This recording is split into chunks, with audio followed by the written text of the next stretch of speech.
আজকে শুক্রবার, এমন একটা শুক্রবার যেমন একটা শুক্রবারের জন্য প্রতিটা সপ্তাহে প্রতিটা বাচ্চা অপেক্ষা করে যে শুক্রবার কবে আসবে। আজকে শুক্রবার ঠিকই আসছে, কিন্তু তারা নাই, তারা না ফেরার দেশে চলে গেছে বাবা মাকে সারা জীবনের জন্য কাঁদিয়ে। এই শুক্রবারটা সবার জন্য অনেক কষ্টের, অনেক হাহাকার।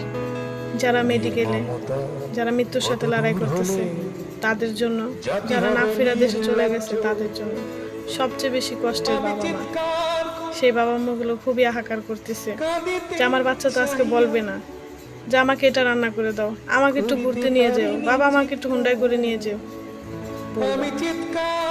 সারা জীবনের আফসোস রেখে গেল একটা দুর্ঘটনা।